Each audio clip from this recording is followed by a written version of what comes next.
Thanks for coming over. This is Amodeus, and today's Dungeon Hunter Champion video is a user request. Mark Raybold had actually hit us up on YouTube and said that he was having some trouble with Ultimate Blitz Legendary, specifically floor 24. So I'm going to real quickly, first of all, show off the team. This is the team he's using also.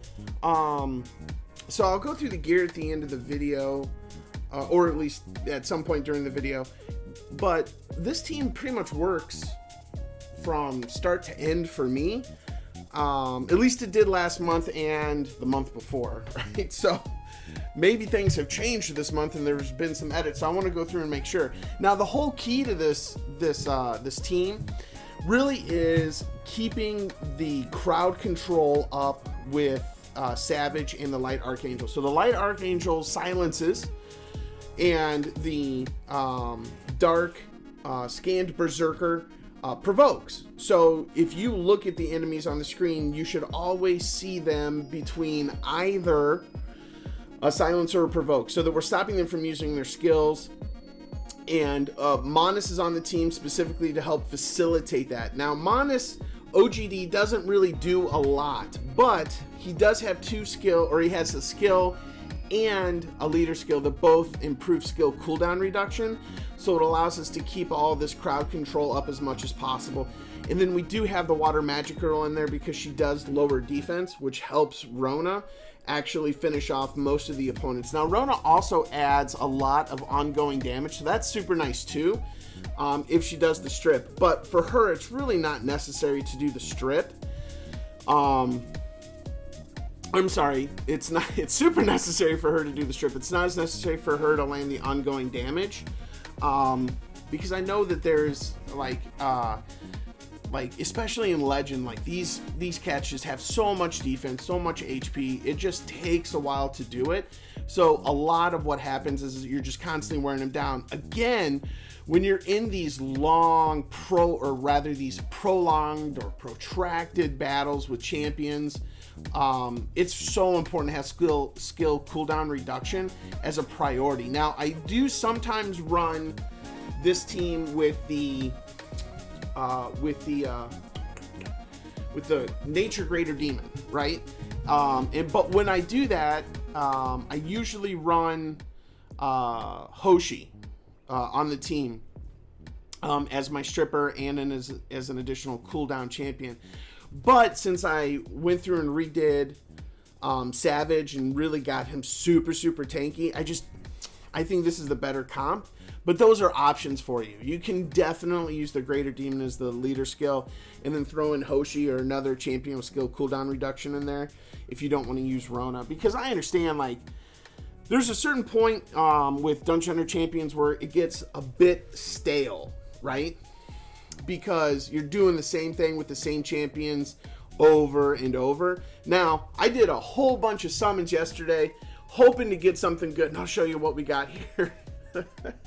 What we got here at the end. I thought about doing a video because it is a Nat 5, but I was just underwhelmed with the Nat 5. It's not a dupe, but I just have units in place that already perform that role, so I wasn't super excited about it. And after listening to my reaction, I was like, oh geez, I probably shouldn't be so pessimistic. It's actually a pretty good champion if you don't already have the Light Archangel build, right? Because I got the Fire Archangel, so I might build him just for funsies on the side. But I just got so many projects I'm currently working on. Like I'm really honestly thinking about 6-starring Kyo from the from King of Fighters, because I now have enough fodder to level and skill him to 6-star. So I'm thinking about doing that. But once again, we still have, we have the Light Crow Hag, we have the Light Fairy that we still want to build. I mean, there's just so many projects to build that we're looking to do. It's a little insane.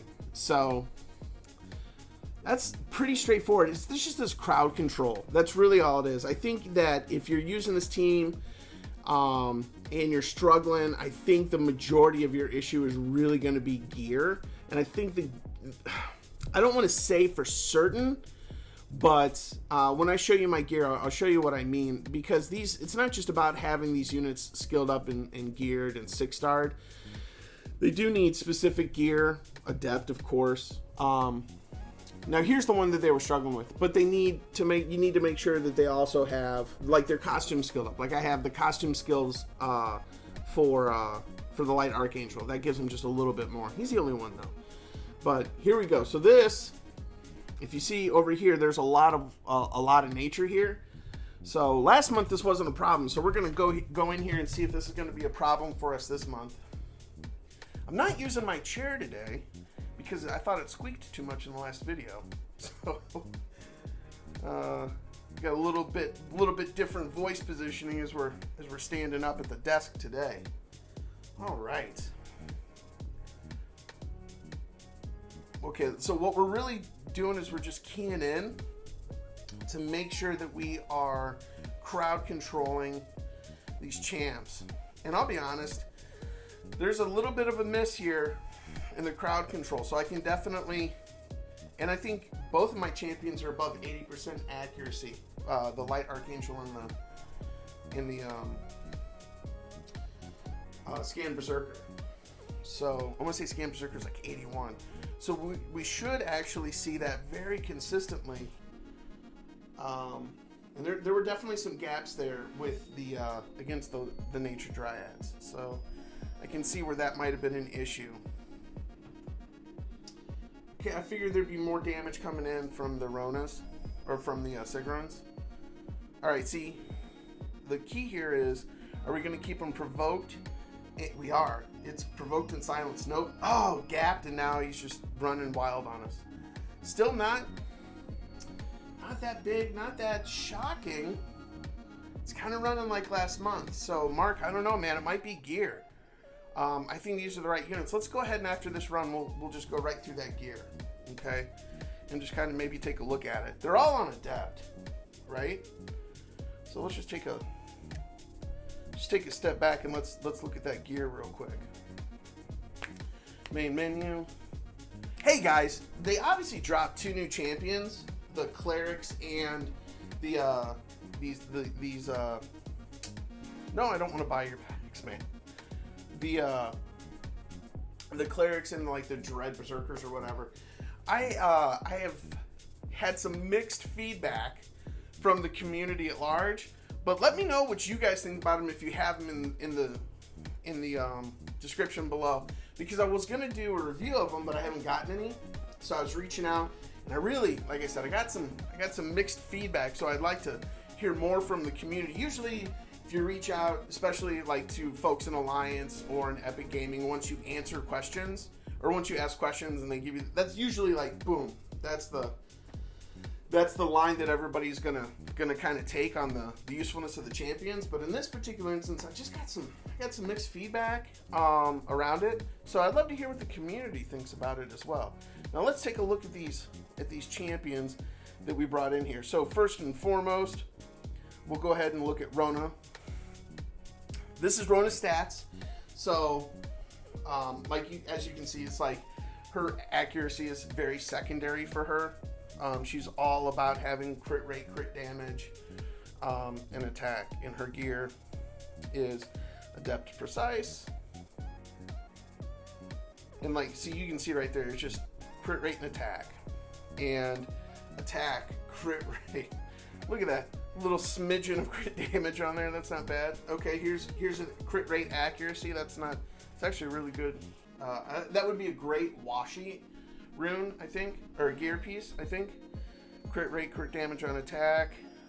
I mean, these are some of the best gear pieces I currently have that fit what she needs to do.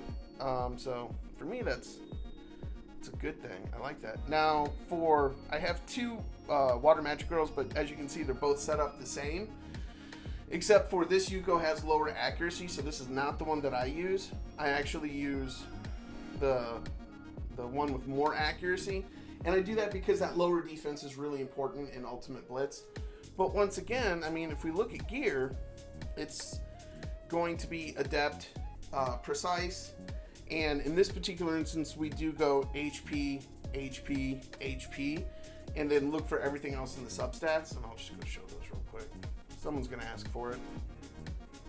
You can slow down the video to see if you want to look at those, like really kind of look at the gear. But I'll be honest, guys, like a lot of times you just need to look at the stats. Like it doesn't matter on the particular gear piece where the substat is coming from, as long as you get these overall stats if you want to replicate exactly what I'm doing. Hopefully you're doing it better, because I'll be honest, I've had a rough time. You can see how much gold we have. I've had a rough time trying to find some great runes coming out of Elder Drake this last month. So been somewhat disappointed. Much like Magical Girls, we do have two different Monuses we use. One's a full tank, or not full tank, but he's a full HP one. When we're just not, we don't really care about his OGD, right? But this one I've kind of tweaked and moved around, and he's kind of like the one I like using the most. And he is going to be broken, but I mean, Adept Precise would be just fine. And it's just attack, accuracy. How many champions can you put accuracy on third skill and still have it do what it needs to do? And then of course, it's just all attack in the subs. Actually, let me look at that piece right there. Oh yeah, it's not a great piece, but that it does what it's supposed to do. And then we have the Archangel. And here's the Archangel. So we've worked pretty hard on the Light Archangel and the Nature Archangel to get them where they're at. And I'll be honest, just from an outfit perspective, we went that extra mile just to get that extra 5%. I chose Classic because, I just didn't have the costume tokens at the time when I started building them. And, Adept, Precise, HP. Look at this. HP. And then just the substats have HP in it. Now here's the thing with Valor, because his shield is based on his HP. I don't really care what else he has. I just tried to get as much HP as possible. HP and accuracy in the substats. So HP, so Adept Precise works great for him. If you can get him on that, right? And then the last unit, boom, is Savage. And once again, Savage and Valor need to have pretty high accuracy because they're your crowd control units. So 70 and 80, I guess, is where we're at with those two. And then fully skilled up, of course. But for Savage, he is really just Adept Precise. And if you look at his substats, it's the same thing. We're really kind of going for wherever we can get accuracy and HP if at all possible.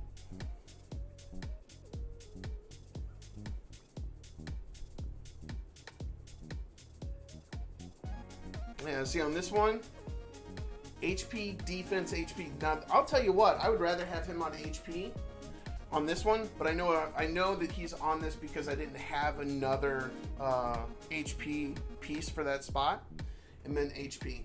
And once again, I'd love to replace this with something that has accuracy on it. Not that you need to get them up to 100% accuracy. I don't know how beneficial that would really be, but I think it would help. So, because PvE is so weird when it comes to accuracy. Sometimes I think it's like there are units out there that are just coded not to be able to take debuffs. But for today, I just kind of wanted to go through that, and I wanted to kind of, hopefully that helps, right? Especially if you're struggling with those issues. So Mark, I hope that helps. It gives you at least a benchmark. Maybe helps you find out like different ways you can tweak your team so that you can get past 24, because everybody every month should be able to get through this if at all possible. In any way we can help the community, obviously let us know in the comments below. As always, thanks for watching the videos. Have a great day. Bye.